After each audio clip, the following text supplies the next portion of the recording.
আলম হাসান ভাইয়ের এলাকায় কেমন লাগছে ভাই?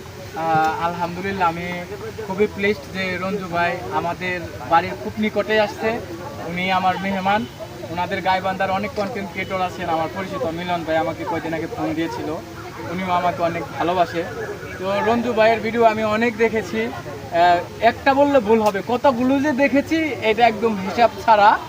তো ওনাকে আমি যেটা এখন যে আমন্ত্রণটা জানাচ্ছি সেটা হচ্ছে, এটা আমন্ত্রণ নয়, নিমন্ত্রণ। আপনি আমাদের বাসায় বেরিয়ে যান।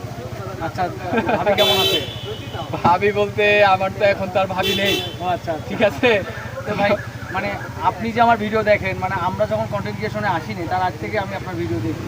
থ্যাংক মানে ইউ। আমার এই জায়গাটুকু মানে আমরা এখন যেভাবে কন্টেন্ট ক্রিয়েশন শুরু হয়েছে, হ্যাঁ, নতুন কন্টেন্ট ক্রিয়েটরের জন্য কি বলবেন? আমরা বিভিন্ন প্রোগ্রামে যাই, যেমন আজকে একটা কন্টেন্ট ক্রিয়েটর মিটআপে আসছি, অনেকে অনেক কিছু জানতে চাইলে, কিন্তু আমরা ভিডিওর মাধ্যমে নতুন যারা কন্টেন্ট ক্রিয়েটর শুরু করে তাদেরকে কি বলবেন আপনি?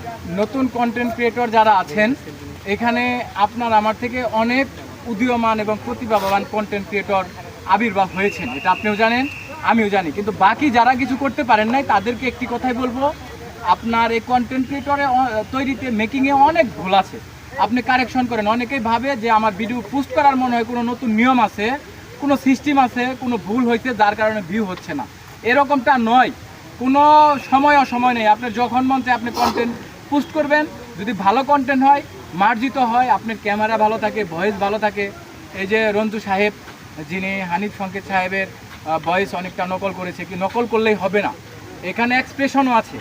যিনি ক্যামেরা ধরে আছেন ওনারও একটা ক্যামেরা ধরার একটা বিষয় আছে। এই বিষয়গুলো সামগ্রিক দিক থেকে যদি ওকে রাখতে পারেন, আগামী আজকে থেকে যারা এই ভিডিওটা দেখতে পাচ্ছেন, আগামী 1 মাসের ভিতরে আপনি সফল কন্টেন্ট ক্রিয়েটর হিসেবে নিজেকে প্রতিষ্ঠিত করতে পারবেন।